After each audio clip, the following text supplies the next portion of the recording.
ठीक। हाय, मैं धीरज कुमार साहू, भौतिक ज्ञान प्रवक्ता। चुंबकीय क्षेत्र में, चुंबकीय द्विध्रुव में हमने पीछे वाले भाग में पढ़ा था धारा मापी। धारा मापी दो प्रकार के थे, निलंबन धारा मापी और कील के धारा मापी। अब जानते हैं हम धारा मापी की सुग्राहिता। सुग्राहिता में दो प्रकार की सुग्राहिता होती, एक धारा मापी की धारा सुग्राहिता और एक वोल्टेज सुग्राहिता। तो पहली हेडिंग आती है धारा मापी की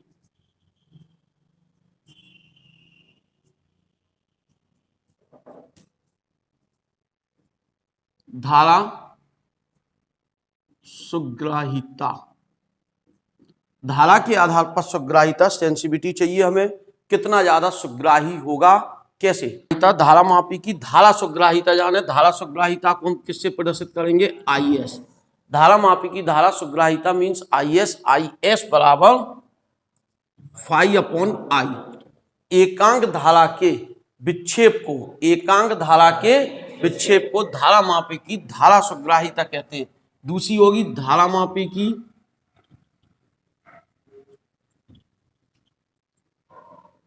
वोल्टेज सुग्राहिता।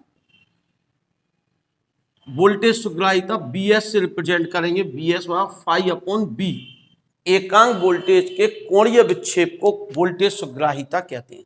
अगर हम 1 एम्पीयर की धारा प्रवाहित करें और विक्षेप को मापें तो वो धारा सुग्राहिता आएगी उससे। अगर हम 1 वोल्टेज लगा दें, 1 वोल्ट वोल्टेज लगा दें, कितने वोल्ट, 1 वोल्ट, और हम उसका विक्षेप मापें तो वो क्या कहलाएगी, वोल्टेज सुग्राहिता। तो धारा मापी की धारा सुग्राहिता, एकांक धारा के विक्षेप को हम धारा सुग्राहिता कहते हैं, एकांक वोल्टेज के विक्षेप को वोल्टेज सुग्राहिता कहते हैं। जरा हम यहाँ देखें, चूंकि हमने पीछे पढ़ा है पिछले वाली डेरिवेशन में I बराबर K इंटू फाई, K बराबर C upon NAB into phi. यह मान, इससे हम किसका मान निकाल लें, फाई का। फाई बराबर क्या हो गया, NIAB अपॉन C रख दे जरा, इसमें क्या आता, IS बराबर NIAB upon C into I cancel, तो IS बराबर NAB अपॉन C। यानी धारा सुग्राहिता कुंडली के फेरों की संख्या, उसमें जो कुंडली के फेरे हैं उस पर निर्भर करेगी, कुंडली के क्षेत्रफल, चुंबकीय क्षेत्र पर निर्भर करेगी, और C ऐंठन बलयुग्म, कौन सा बलयुग्म था ये, एकांक कोण का ऐंठन बलयुग्म पर निर्भर करेगी। अगर पत्ती जो निलंबन पत्ती थी उसमें ऐंठन बलयुग्म ज्यादा है तो धारा सुग्राहिता क्या होगी, कम होगी। अगर ऐंठन बलयुग्म कम है तो सुग्राहिता क्या होगी, ज्यादा होगी। तो इस प्रकार से धारा सुग्राहिता को हम 4 चीजों से बदल सकते हैं। कुंडली में फेरों की संख्या बढ़ाकर धारा सुग्राहिता बढ़ाई जा सकती है, इसलिए कुंडली पर फेरों की संख्या हम ज्यादा से ज्यादा रखेंगे। सुग्राहिता क्या होनी चाहिए, ज्यादा होनी चाहिए। सुग्राहिता ज्यादा होगी तभी वह अच्छा काम करेगा। क्षेत्रफल कुंडली का बढ़ाएं, चुंबकीय क्षेत्र बढ़ा दें, प्रति एकांक कोण में ऐंठन बलयुग्म क्या कर दें, हम कम कर दें, तो धारा सुग्राहिता बढ़ जाएगी। अब वोल्टेज सुग्राहिता की बात करें, एकांक वोल्टेज के विक्षेप को, एकांक वोल्टेज के विक्षेप को धारा मापी की वोल्टेज सुग्राहिता कहते हैं। वोल्टेज सुग्राहिता BS बराबर phi/B। फाई बराबर क्या लिख दें, NIAB अपॉन C रख दो जरा, तथा V बराबर क्या लिख सकते हैं, I इंटू R। कुंडली का प्रतिरोध क्या है, R है, कुंडली का प्रतिरोध R है, तो वोल्टेज क्या होगा, V बराबर I। रखें BS बराबर NIAB upon C into I। BS बराबर NAB अपॉन, यह भी इन्हीं बातों पर निर्भर करेगा, बस एक चीज पर बढ़ गया, प्रतिरोध, कुंडली के प्रतिरोध पर भी निर्भर करेगी। तो हम प्रतिरोध कम करेंगे, वोल्टेज सुग्राहिता बढ़ जाएगी। क्यों, भाग हो रहा है यहाँ, व्युत्क्रमानुपाती है। तो इस प्रकार से अगर हमें धारा मापी की सुग्राहिता, धारा सुग्राहिता निकालने को कहेगा तो IS बराबर phi/I से निकलेगी, और अगर वोल्टेज सुग्राहिता कहेगा तो phi/V से। फाई क्या है, कोण, रेडियन, प्रति एम्पियर, तो इसका मात्रक रेडियन प्रति एम्पियर, इसका मात्रक रेडियन प्रति वोल्ट होगा। क्यों, विभवांतर का मात्रक क्या पढ़ा हमने, वोल्ट, तो इसका मात्रक रेडियन प्रति वोल्ट होगा और इसका मात्रक रेडियन प्रति एम्पियर। अगर सवालों में पूछा जाता है धारा सुग्राहिता तो फाई अपॉन आई निकालो, वोल्टेज सुग्राहिता फाई अपॉन बी। एक बार हम फिर से रिपीट कर दे रहे हैं, धारा मापी की धारा सुग्राहिता एकांक एम्पियर के कोणीय विक्षेप को, एकांक एम्पियर के विक्षेप को, निलंबन कुंडली को लटकाया, 1 एम्पियर की धारा प्रवाहित करें, उसके ऐंठन तार में जो विक्षेप आएगा वह विक्षेप जो होगा वो धारा मापी की सुग्राहिता है। वोल्टेज सुग्राहिता एकांक वोल्टेज के विक्षेप को क्या कहेंगे, वोल्टेज सुग्राहिता कहेंगे। इसका मान निकाल लिया, इसका जो फेरों की संख्या पर निर्भर कर रहा है, दोनों कुंडली के क्षेत्रफल पर निर्भर कर रहा है, बाहर से आरोपित चुंबकीय क्षेत्र पर निर्भर कर रहा है, ऐंठन बलयुग्म पर निर्भर कर रहा है, और यह वोल्टेज सुग्राहिता कुंडली के प्रतिरोध पर भी निर्भर, ये प्रतिरोध पर निर्भर नहीं करता। ये एक आध नंबर में कभी क्वेश्चन पूछ लिया जाए तो आपको तैयार रहना चाहिए। चलते हैं, अब बहुत इंपॉर्टेंट पार्ट है इसी का, धारा मापी को अमीटर तथा वोल्ट मीटर में बदलना। पहले हम अमीटर, वोल्ट मीटर, धारा मापी, इनके बारे में थोड़ा सा समझ लें। देखो, जो धारा मापी होता है उसमें सुई जो होती है बीच में 0 होता है, ध्यान रखेंगे। किसकी बात कर रहे हैं हम, पहले गैल्वेनोमीटर बोलते हैं जिसे हम, इसमें G लिखा होता है बीच में, क्या लिखा होता है, जिसमें G लिखा होगा वो गैल्वेनोमीटर है, धारा मापी है। सुई जो होगी बीच में होगी इस तरफ 1 2 3 4 5 इस तरह से, ऐसे 1 2 3 4 5 1 2 3 इस तरह से यहाँ पैमाने होंगे। अर्थात कहने का तात्पर्य है यह सुई इस तरफ भी जा सकती, इस तरफ भी जा सकती, 2 सिरे होंगे, एक प्लस का होगा और एक माइनस का होगा। अगर हम धारा को इसमें प्रवाहित की, मान लो विक्षेप इस तरफ जा रहा, अगर हम इसका सेल बदल दें तो विक्षेप क्या हो जाएगा, बिल्कुल विपरीत चला जाए। यानी धारा मापी पर बैटरी कैसी भी जोड़ी जाए वो विक्षेप को व्यक्त करेगा, या तो एक ओर या, क्योंकि इसमें पैमाना इस तरफ भी है और इस तरफ भी है। अब बात करें हम अमीटर की, किसकी बात करें, अमीटर भी धारा मापता है।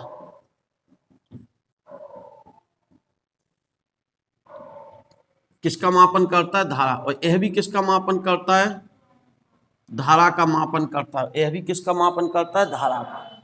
फिर इसमें अंतर क्या है, क्वेश्चन यह उठता है। अमीटर, पहले अमीटर का हम चित्र पहचान लें। अमीटर में ए लिखा होगा, अमीटर में क्या लिखा होगा, इसकी जो सुई होगी वो यहाँ पे 0 होगा, 1 2 3 4 5 6 ऐसे पैमाने होंगे इसके,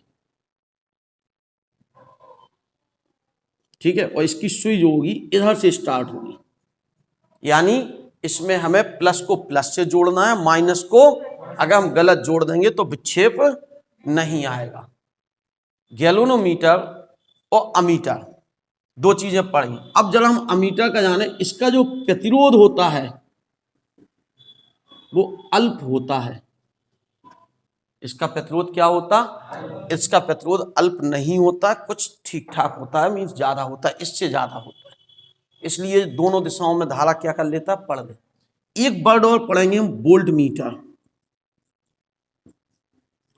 यह क्या मापेगा, विभवांतर मापेगा। उसमें V लिखा होगा, क्या लिखा होगा, V। और यहाँ पर वोल्ट इधर से शुरुआत होगी, 1 फिर 2 1 ऐसे पैमाना बना होगा।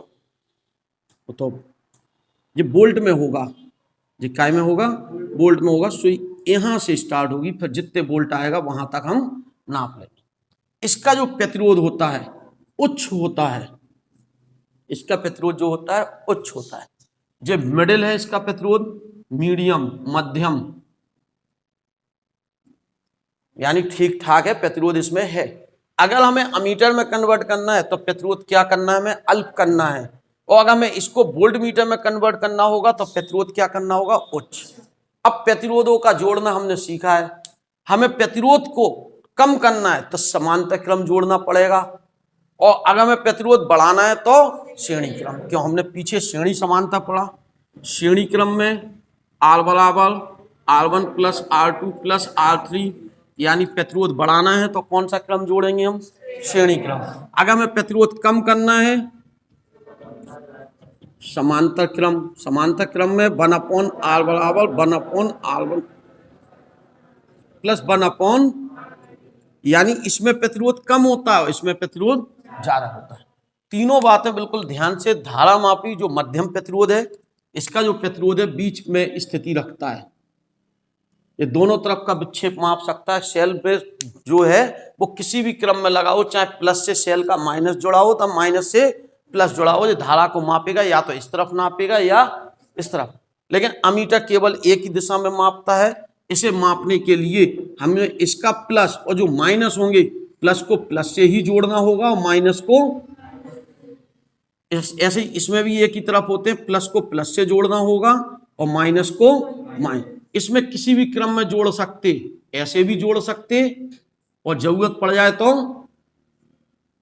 इस तरह से भी जोड़ सकते। यह विक्षेप को मापेगा क्योंकि इसकी सुई बीच में है, दोनों तरफ पैमाने हैं। अब धारा मापी कभी भी उठाएंगे उसे पहचानना है, उसमें G देखेंगे, अमीटर पर A लिखा होगा, वोल्ट मीटर पर V लिखा होगा। अब धारा मापी अमीटर, इन दोनों में A और G नहीं लिखे हैं, तो जिसकी सुई बीच में है वो धारा मापी है, गैल्वेनोमीटर।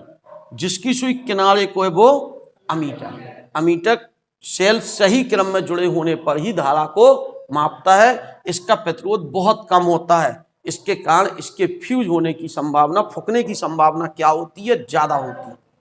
इसके फ्यूज होने की संभावना कम होती है। अब हमारे पास धारा मापी को किस में बदलना है? अमीटर में। धारा मापी को हमें किस में बदलना है? Volt meter. अगर हम धारा मापी जो है उसका मध्यम प्रतिरोध है जो, उसे अल्प करना चाहते हैं, उसे अल्प करना चाहते हैं, तो इसके अल्प करने के लिए इसके समांतर क्रम में तार जोड़ेंगे। समांतर क्रम में जोड़ा गया तार शंट कहलाता है। क्या कहलाता है? शंट। यानी इसमें हमें शंट लगाएंगे, समांतर क्रम में एक प्रतिरोध जोड़ेंगे। अभी करते हैं उसे। और अगर हमें धारा मापी को वोल्ट मीटर में बदलना है तो प्रतिरोध क्या करना पड़ेगा? उच्च करना होगा। और प्रतिरोध उच्च करने के लिए इसके श्रेणी क्रम में तार जोड़ेंगे। कौन से क्रम में तार जोड़ेंगे? श्रेणी। अब इसका संकेत जब भी बनाएंगे, संकेत, इसका संकेत में हम क्या लिखेंगे? G लिखेंगे। इसके संकेत में A लिखेंगे। इसके संकेत में यानी परिपथ में GAB लगे होंगे। आप निश्चित तौर पर यह समझ जाएंगे कहाँ धारा मापी है, कहाँ वोल्ट मीटर है, कहाँ अमीटर है। कन्फर्म इतनी सी बात, सीधी सी बात है। धारा मापी में विक्षेप दोनों ओर, प्रतिरोध मध्यम होता है, मीन्स अल्प से ज्यादा होता है। सीधी सी बात, कम नहीं होता है, ठीक होता। अमीटर, इसका प्रतिरोध अल्प होगा। और अगर आदर्श अमीटर है, कैसा अमीटर? आदर्श, तो जो इसका प्रतिरोध है वो क्या होना चाहिए? 0 होना चाहिए। लेकिन आदर्श चीजें, सो इसका हमने प्रतिरोध अल्प वर्ड प्रयोग किया यहाँ पर। और अगर वोल्ट मीटर है तो आदर्श वोल्ट मीटर जो होगा उसका प्रतिरोध अनंत होना चाहिए। लेकिन अनंत भी नहीं कर सकते, अनंत की कोई लिमिट नहीं होती। अनंत पे अनंत तो बहुत सारी कई, मतलब अनंत से मतलब कोई लिमिट नहीं है उसकी, और जिसकी लिमिट नहीं उसे हम फिक्स नहीं कर सकते। जब इसे भी फिक्स नहीं कर पाए, इसे नहीं कर पाए, तो आदर्श वर्ड तो बस किताबों ही में अच्छी लग रहा है हमें। यानी आदर्श वोल्ट मीटर, आदर्श अमीटर। 1 नंबर का क्वेश्चन पूछा जाता है, आदर्श मतलब वोल्ट मीटर का प्रतिरोध, वोल्ट मीटर का प्रतिरोध होगा आदर्श वोल्ट मीटर का प्रतिरोध। आंसर है आदर्श वोल्ट मीटर का प्रतिरोध जो होगा वो अनंत होगा। आदर्श अमीटर का प्रतिरोध क्या होगा? 0। अगर आपको हम लिख दें 3 प्रतिरोध लिख दिए, एक R बराबर लिखा 0.001 ओम, एक प्रतिरोध लिखा 3 ओम, एक प्रतिरोध लिखा 78 ओम। आप इन्हें पहचानिए, ये कौन कौन सी चीजें होंगी। तो ये क्या होगा? हमारे रेंज के हिसाब से ये अमीटर होना चाहिए, क्यों? इसका अल्प है प्रतिरोध, इसका ठीक है मैडम, तो हम धारा मापी कह सकते इसे, वोल्ट मीटर नहीं, गैल्वेनोमीटर। ठीक, अंग्रेजी अच्छी हुई। आर मीन्स इसका प्रतिरोध उच्च है, तो इस हिसाब से हम इसे क्या कहते हैं? वोल्ट मीटर की भांति कार्य करें। तो हम प्रतिरोध के आधार पर भी बता सकते हैं कि प्रतिरोध बहुत उच्च है, इसका मतलब है हम उस यंत्र को वोल्टमीटर की भांति, प्रतिरोध बिल्कुल अल्प है तो हम अमीटर की भांति, और मध्यम में है तो धारा। आ गई कन्फर्म इतनी बात। अब चलते हैं हम वोल्ट मीटर को बदलते हैं किसमें, सॉरी गैल्वेनोमीटर को बदलते हैं अमीटर में, यानी धारा मापी को किस में बदलने जा रहे हैं, अमीटर में बदलना। तो हेडिंग है हमारे पास धारा मापी को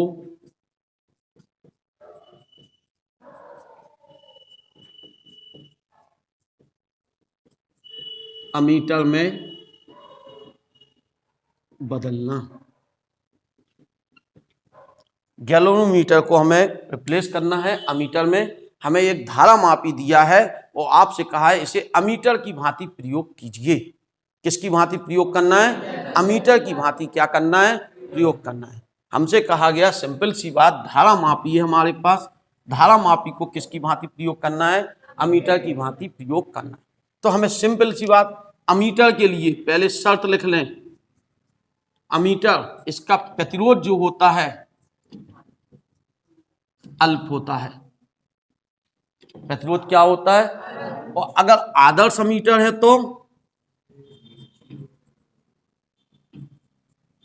इसका जो प्रतिरोध होगा वो क्या होना चाहिए, 0 होना चाहिए। अब हमारी बात यह है कि धारा मापी के प्रतिरोध को क्या करना है, हमें कम करना है, और प्रतिरोध कम करने के लिए हमारे पास समांतर क्रम है। तो हम इस धारा मापी के साथ एक समांतर क्रम में क्या जोड़ेंगे, प्रतिरोध जोड़ेंगे। तो हमने क्या किया, इसके लिए धारा मापी G लिया, धारा मापी लिया, इसके समांतर क्रम में एक प्रतिरोध जोड़ देंगे। क्या जोड़ देंगे, प्रतिरोध। जब समांतर क्रम में प्रतिरोध जोड़ देंगे तो निश्चित ही तौर पर इसका प्रतिरोध क्या हो जाएगा, अल्प हो जाएगा, और प्रतिरोध कम होने के कारण यह कैसे काम करने लगेगा, पूरा उपकरण एक अमीटर की भांति कार्य करने लगेगा। तो अगर हमें धारा मापी को अमीटर में कन्वर्ट करना है तो हमें क्या करना पड़ेगा, समांतर क्रम में एक तार जोड़ना होगा। अब इसकी कैलकुलेशन, यहां से कुल धारा चली I, इसने तो IG धारा नापी होगी, धारा मापी की धारा फिक्स, शेष धारा इसमें जाएगी, कितनी जाएगी इसमें, I माइनस, यह दोनों तार कौन से क्रम में है, समांतर क्रम में। तो प्रतिरोध के सिरों पर विभवांतर बराबर धारा मापी के सिरों पर विभवांतर। समांतर क्रम में विभवांतर क्या होते, समान। इसका प्रतिरोध G है, इसका प्रतिरोध R है, तो क्या होगा, IG इंटू G, V बराबर I इंटू R। इसमें धारा गुणे I into IG into R, क्या हो जाएगा जी, IG इंटू G, या R निकालना हमें, तो R बराबर IG upon I minus IG into G। हमें इतने ओम का प्रतिरोध कौन से क्रम में लगाना होगा, समांतर क्रम में। अब वो क्या कहेगा इसे समझो, एक धारा मापी जिसका प्रतिरोध 40 ओम है, यानी G का मान दिया 40 ओम, वह 3 एम्पियर की धारा माप सकता है। तो IG का मान 3 एम्पियर, उससे 10 एम्पियर की धारा मापनी है, I बराबर 10 एम्पियर। तो कितने ओम का प्रतिरोध किस क्रम में जोड़ना होगा, कितने ओम का प्रतिरोध किस क्रम में। पहली चीज दिमाग में बैठा लो, धारा मापी को अमीटर में बदलना है, प्रतिरोध कम करना है, प्रतिरोध कम करना है तो कौन सा क्रम लगाओगे, समांतर। यानी प्रतिरोध हम कौन से क्रम में लगाएंगे, समांतर क्रम में लगाएंगे। पहली बात बिल्कुल ध्यान से सुन ले इस बात को, अल्प प्रतिरोध हम कौन से क्रम में लगा देंगे, समांतर क्रम में। जैसे ही समांतर क्रम में लगाएंगे प्रतिरोध का मान कम हो जाएगा, अल्प हो जाएगा। प्रतिरोध का मान कम होने पर निश्चित ही तौर पर हम धारा को माप सकते हैं अमीटर की भांति प्रयोग। अब ये दोनों जब समांतर क्रम में जुड़े तो इसका विभवांतर बराबर इसका विभवांतर, समांतर क्रम में विभवांतर क्या होते हैं, समान होते हैं। तो इसका विभवांतर बराबर, तो हमने विभवांतर बराबर कर दिए।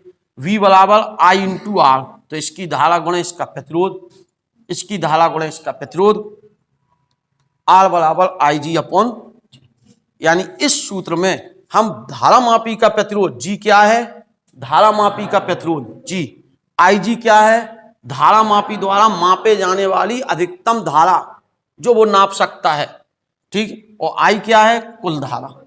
सवाल कैसे होगा, एक धारा मापी जिसका प्रतिरोध इतने ओम है, जी बराबर 10 ओम है, 20 ओम है, दे देगा, तो जी दे दिया।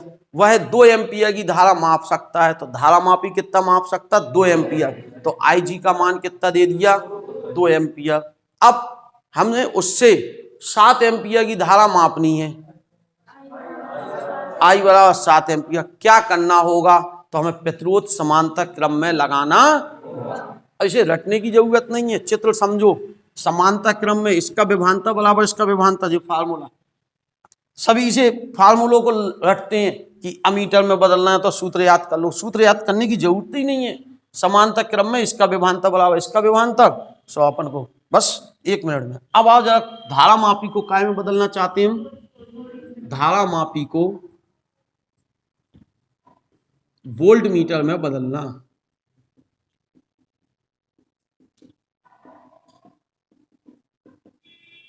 वोल्ट मीटर के बारे में क्या बताया, वोल्ट मीटर प्रतिरोध क्या होता है, उच्च, आर जो है वो क्या होता है, उच्च होता है। यानी आदर्श अगर वोल्ट मीटर बनाना चाहते तो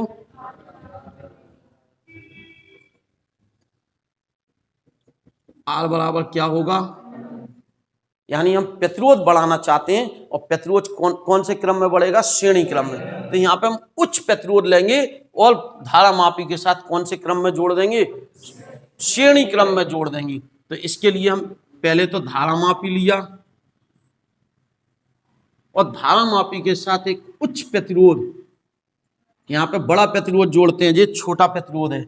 यहाँ समांतर क्रम में एक अल्प प्रतिरोध जोड़ा था, यहाँ ये कौन से क्रम में जोड़ दिया, श्रेणी क्रम में। यह पूरा उपकरण कैसे बन जाएगा, वोल्ट मीटर की भांति क्या करने लगेगा, कार्य करने। इसके सिरों पर कुल विभवांतर क्या कह रहा है, V, तो इसके सिरों पर कुल विभवांतर V बराबर Vg प्लस, यानी इसके सिरों का विभवांतर प्लस धारा, दोनों में क्या होगी, क्यों श्रेणी क्रम में धारा नहीं बढ़ती, तो जो धारा इसमें वही धारा इसमें। जरा देखें हम, B बराबर Vg I into g plus I into R, हमें तो आर निकालना, तो V माइनस, तो आर बराबर क्या हो गया, V minus I g upon I. I means धारा मापी द्वारा मापी गई धारा। धारा मापी का प्रतिरोध 2 ओम था, जी का मान कितने ओम दे दिया, 2 ओम। वह 3 एम्पियर धारा माप सकता है, तो आई बराबर कितने एम्पियर, 3 एम्पियर, कितने एम्पियर, 3। इससे 60 वोल्ट विभवांतर मापना है, V बराबर 60 वोल्ट, कितने ओम का प्रतिरोध श्रेणी क्रम में ला, यानी धारा मापी से विभवांतर मापना है। इस समय यह धारा मापी की सुई किसे मापेगी, विभवांतर को। श्रेणी क्रम में जब भी जोड़ोगे वह वोल्ट मीटर की भांति काम करेगा, और समांतर क्रम में जब भी जोड़ोगे वो, इसे शंट बोला जाता है समांतर क्रम वाले को, इसे कुछ नहीं श्रेणी क्रम का तार ही बोलेंगे। बस क्लियर है ना। अगर प्रतिरोध बढ़ाना है तो श्रेणी क्रम, तो इसे अब कैसे तैयार, सवाल कैसे होगा, वही चीज, एक अमीटर 30 ओम वोल्ट प्रतिरोध, जी बराबर कितने ओम, 30 ओम, वह 2 एम्पियर की धारा माप सकता है, आई बराबर कितने एम्पियर, 2 एम्पियर। इस अमीटर, इस धारा मापी से 60 वोल्ट का विभवांतर मापना है, यानी इसे हमें वोल्ट मीटर की भांति प्रयोग करना है, तो V बराबर 60 वोल्ट का मापना है। इससे हमें विभवांतर नापना है कितने वोल्ट का। तो क्या करना होगा, तो इसके श्रेणी क्रम में हमें क्या करेंगे, तार लगाएंगे, तो इन दोनों के स्वरूप पर जो विभवांतर होगा वो कितने वोल्ट के बराबर हो जाएगा, 60। तो सीधा सा है, इसमें बराबर करना है, इसमें इन्हें क्या करना है, जोड़। रटने की जरूरत नहीं, दिमाग में बैठा लो। अमीटर बदलना है, प्रतिरोध कम करना है, प्रतिरोध कम करना है तो समांतर क्रम में जोड़ना है। वोल्ट मीटर बदलना है, प्रतिरोध बड़ा करना है तो कौन से क्रम में जोड़ना है, श्रेणी। रटते हैं श्रेणी समांतर, इसको तो रटने से कुछ नहीं मिलेगा, चीजों को समझो। ऐसा क्यों किया, यहाँ पर हमने श्रेणी क्रम क्यों जोड़ा, यहाँ समांतर क्रम क्यों जोड़ा, क्योंकि हमें मालूम थे अमीटर का प्रतिरोध अल्प होता है, प्रतिरोध कम करना है धारा मापी का, तो निश्चित ही तौर पर हमें कौन से क्रम, समांतर। यहाँ पे एक छोटा प्रतिरोध समांतर क्रम में जोड़ देंगे। अगर हमें प्रतिरोध बढ़ाना है तो बड़ा प्रतिरोध कौन से क्रम में, श्रेणी क्रम में जोड़ देंगे, तो जो कुल प्रतिरोध है वो बहुत ज्यादा हो जाएगा, और प्रतिरोध ज्यादा हो जाने के कारण एक वोल्ट मीटर की भांति क्या करेगा, क्लियर इतनी बात? ठीक है ना? कोई समस्या इतने में नहीं होनी चाहिए आपको, क्योंकि बिल्कुल सीधी सी बात है। और सभी क्रम से बिल्कुल पढ़ो। इससे पहले सबसे पहले वाले इसके भाग में हमने पढ़ा एक समान चुंबकीय क्षेत्र में कुंडली को लटकाया था, उस पर बलयुग्म पढ़ा। फिर हमने जब बलयुग्म पढ़ लिया तो धारा मापी की रचनाएं पढ़ी। धारा मापी की रचना के बाद धारा मापी की सुग्राहिता पढ़ी, और सुग्राहिता के बाद हमने धारा मापी को वोल्टमीटर और मीटर में बदलना पड़ा। बिल्कुल क्रम से तैयार करो, आगे बढ़ो। ठीक।